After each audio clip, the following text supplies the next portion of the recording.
What's happening, everybody? It's Sean with Reactions to the Classics, and today we got a reaction to Kristin Hersh and her album Sunny Border Blue, brought to us by a friend, longtime supporter, and patron of the channel, Ian. Thank you, Ian. Appreciate you. Appreciate all the patrons that make this thing go. If you'd like to support us in any way, check out the Patreon link below, the Patreon link on the end screen. The patrons make this thing go. We got a lot of cool stuff coming up for the patrons in 2023. Okay, I've never heard of Kristin Hersh. She's an American singer, guitarist, and songwriter known for her solo work and with the rock bands Throwing Muses and 50-Foot Wave. She's released 11 solo albums. Her guitar work and composition style ranges from jaggedly dissonant to traditional folk. Her lyrics have a stream of consciousness style reflecting her personal experiences. Ian says, another artist I've seen many times thanks to my mate Rob's obsessive love for her music. This album, like many, invoke a particular journey to work for me, driving through the Buckinghamshire, Oxfordshire countryside. Different songs conjure up images of specific villages and roads. My CD auto changer meant I only had 6 albums to listen to, so once I got a disc in there, it had time to permeate my brain, which is something I talk about often on this channel. Music is like nothing else, right? You hear it, and it can take you right back to a time and place. Just great memories there. Ian says an album that had good reviews at the time of release, but not much commercial success. It's a shame, as it's really quite good. I saw it's her 5th studio album, 93 in the UK, 81 on Metacritic, 7.8 on Pitchfork. All tracks are written by Kristin, unless I note otherwise. If you haven't been with us before, the music will not be in the video, but it will be at a Vimeo link below, so watch it along with us. And we'll kick it off with our first track. You see it below, Your Dirty Answer. Ian always gives a little write-up and a score for every single song that I always enjoy. He says, a lurching and stumbling, slow, pleasant bass and impassioned chorus feels like a song written when under the influence of drink. He gives it a 7. I don't have much research on these songs at all, really. Actually, I don't know that I have any. I looked, but there just wasn't much out there on her. All right, I'm going to have the lyrics up as always. Thanks again, Ian. Your Dirty Answer. Totally agree with Ian's insights on this. That bass line was fantastic. Really do like her voice. You never know. It's always good when you're going to be in this thing. It's a 51-minute album that I think her voice is really good. Her songwriting is excellent. A little bit of a distant chorus there permeating in the left channel that I enjoyed as well. Yeah, it does seem like she's kind of lashing out at this guy, I guess. Just swimming is a lewd. Wine opens your mind. Your guitar's a race car. Sex is your best friend. What's your dirty answer? I don't judge people. I don't watch until it's time to look away. I just want to look away now. Somebody's coming. I don't want to look backwards. I don't want to even look backwards. It's not my fault. It's not my fault. You don't love me. You don't love me when I'm drunk. And at the very last song, carried me for a little while. So I don't know if this person's left her or just when she's drunk, they don't really want to be around her, because I've been in those situations as well. All right, next up is Spain. Ian says, apparently Kristin has tired a bit of being requested to play this song. I could listen to it all day. The best song on the album, and one I've listened to for literally hours on loop if I need to get something done. The energy and wailing vocals so do it for me. Singing my throat away to this song, whiled away many a long commute. Hey, I love the sing-along songs in the car. I got a few of my own, a lot of them from The Killers. Ian gives this one a perfect 10, which he does not hand out often. All right, Spain, that could have kept going. Yeah, it's not really about the lyrics on this one. It's just all about the way it's mixed, right? I like the way it starts slower and then progresses up. I like the way she's mixed, not totally in the background, but the way the guitar comes to the forefront that last minute and a half, and she's just getting into it. So I can definitely see how Ian lost his voice to it. Yeah, there's just something about it. It is an excellent song. Something about her 4 days in Spain. It's not an awful secret, it's just a secret. And I wanted you to sleep with her and hate yourself instead of me. I wanted you untrue, hating yourself like me. After all, what am I missing? I haven't missed before. Sucking down the precious lies I should have swallowed way before. So yes, there's some biting lyrics on here, but the arrangement of it, her voice, just the way it plays off is absolutely fantastic. Next up, we have 37 Hours. Ian says, another great track. The squeaking chord changes. Few nice lyrics, 8.5. Kristin is loyal. She has been right there for 37 hours. I like the emotion in her voice, some really great acoustic work there. Basically, this guy's better off alone. He's on military time. I don't know where I am, plus I don't know when I am, she says. and in some like kind of abstract lyrics that seem like they may be personal, like they may actually have happened to her. I don't know, but she's like, I don't want this to be over. You're what I do every day, the only thing that makes any sense. Your liver twisting logic, far and away the smartest thing.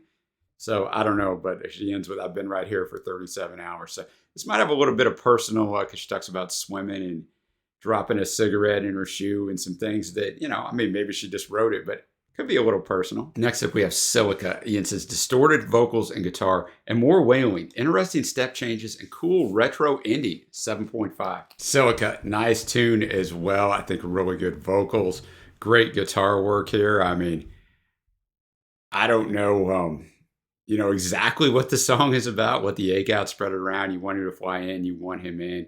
I swallowed some bad voodoo, which you don't usually hear. Caught it in the gut, wish you were here, wish I was not.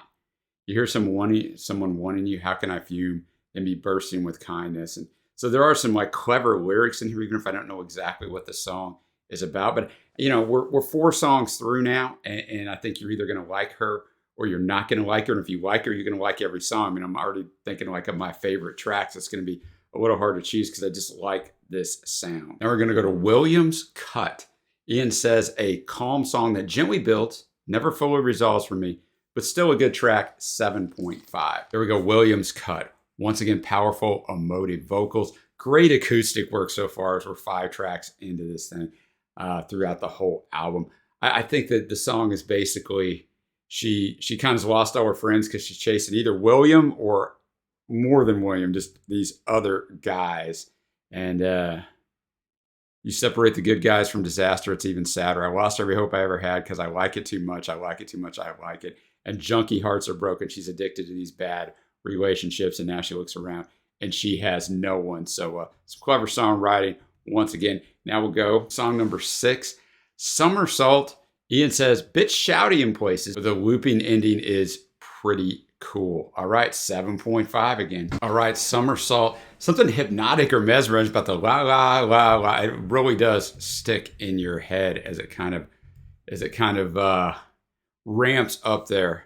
And basically, she's singing to this guy that she likes. I mean, I guess it's the somersault. Maybe it's a summer romance, but that he doesn't seem to be either into her or he's just not a good guy, right? And she's got some killer lines. Head over heels for a cold-blooded creature, limbic somersaults. For a toxic thing, you sure smell pretty. Somersault and wine. For an ugly boy, you sure look pretty. A cowboy. Frankenstein, I dreamt you were playing along. She repeats that 3 times in your dreams.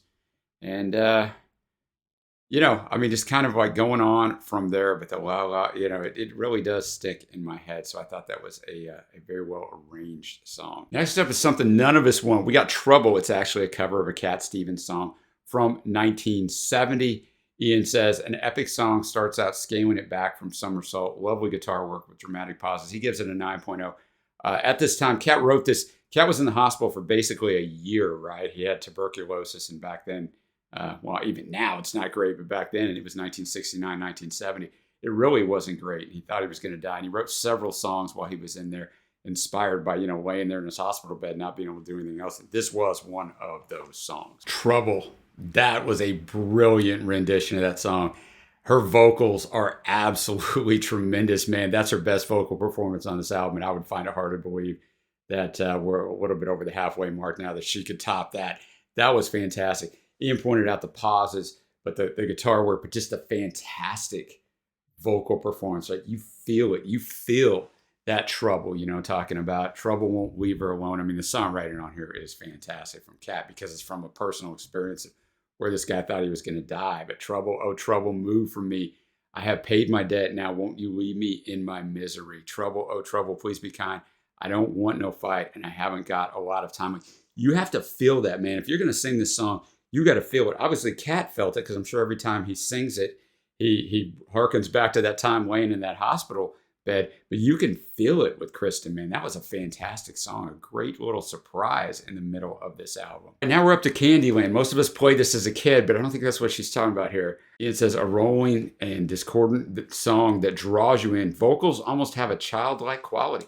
Maybe it's the Candyland, right? 8.0. Definitely a different kind of vocal performance. Interesting that she went with that avenue, but because I think she is talking about the game Candyland at the end, right? She's lost a boy, right? She says right away, I lost a boy. So a broken relationship. Now she looks for him. This isn't trauma. It's not even drama. I was born with a sad song in my mouth. He gave me a reason to sing it. So, I mean, there's some really good lyricism. It's like this boy took all my clear, cold nights, left me hot and dry. And when he falls, I can't hear it. So, don't wait for pain to find out you exist. Don't look for shame. You're better off without it. Life is unkind. This isn't Candyland. I know you don't understand. So nice not to be ashamed. So nice not to be creeped out. Ice is unkind till it freezes your enemies. Life is unkind till it burns up your memories. Life is unkind. He gave me a reason to live it. So she was down, depressed, had a bad life. He gave her a reason to live it. Now he's gone. Doesn't bother him any, but it's crushed her. But a lot of good lyricism in this one. I'll go to a super short track, only a minute long, a little over a minute. Measure. Ian says, mysterious and beautiful track. Not a traditional song form, but I'm glad it exists in the context of the album, 7.0. All right, Measure. I don't have a big breakdown for a minute-long song, but I did really like the arrangement. And I wonder if it was the start of a song, obviously, and they loved the arrangement. She started to write the lyrics and just couldn't finish it or couldn't come up with it, but they liked the arrangement so much they threw it in here. That's going to be my theory on it. Next up, we have White Suckers, which ought to be interesting. Ian says, coarse, powerful vocals erupt from the way back and slower instrumentation, 7.0. White Suckers. Definitely powerful vocals. There's some horns in here, some sort of brass going on in here. What's going on with that? Little bit in the background. The song itself, I think they start out doing drugs with this guy. He basically is walking around, she says, in his busted up shoes, but seems like he doesn't have a care in the world. Very confident, driving around in a souped up Jeep. You never disappoint me. She keeps going on. She says that a few different times in here. And I think it's probably because she doesn't have high expectations for this person. So you never disappoint me. So while we don't want to disappoint people, we want to be careful that they at least have expectations for us, or, you can't disappoint me because I don't think anything of you.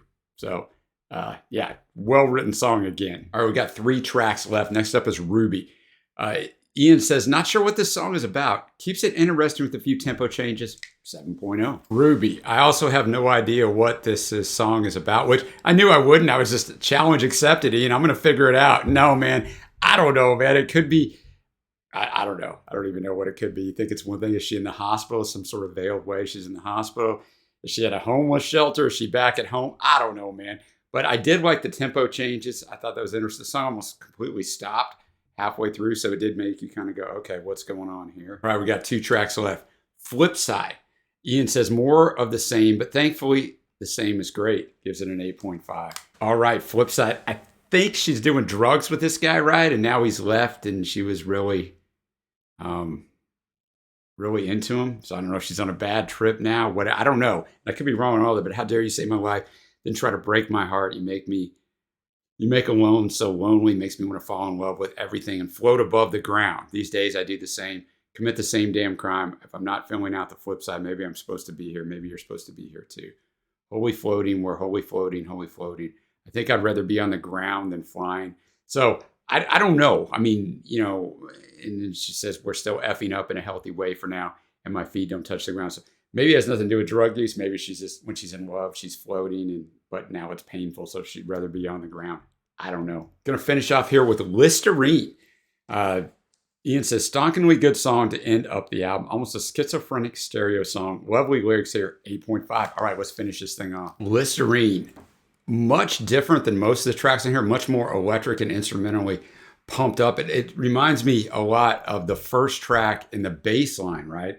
The bass line on Your Dirty Answer and the bass line on this were fantastic. Kind of a way to bookend this. So the instrumentation is great. There's not a lot of lyrics, but they are interesting. Listerine mouthwash. So Listerine covers your tracks. You've been kissing, doing something. Doesn't do S for the facts. I'm lying on the couch. Scary memories fill my mouth. How did I love a breaking thing? How did I sleep through a kidnapping? How did I trust a band who'd leave me one by one? I only wanted the spark. I only wanted your hearts. It's hard and stupid. I'm the one who let you do it. I only wanted the high. Wasn't much more to my life. And then kind of hearkening back to the previous song, I couldn't wait to come down. There's nothing here but the ground. So a really good way to finish this album out. This is going to segue me to my favorite tracks. And there's a lot of them, but there's 13 songs, right? Honorable mention, Somersault, Candyland, Flipside, and Listerine. Faves are going to be Spain, 37 Hours, and Trouble. That cover of Cat Stevens, that vocal on that is absolutely outstanding. Now we'll get to my overall score. Ian says, I've listened to this album 100 plus times. It's my favorite Kristin Hersh or Throwing Muses album. Perhaps not an all-time classic, but a solid 7.5. And thanks to my mate Rob for introducing me to it. This is going to be one of those rare occasions where my grade is going to be slightly higher than the patron who brought it. It's rare because whoever brings an album, obviously, I mean, Ian says he's listened to this over 100 times. It's my first time listening to it. The more familiar you become with great music, the more you love it, right? So it's really hard on a first listen to really, really love something. It happens, but it's rare.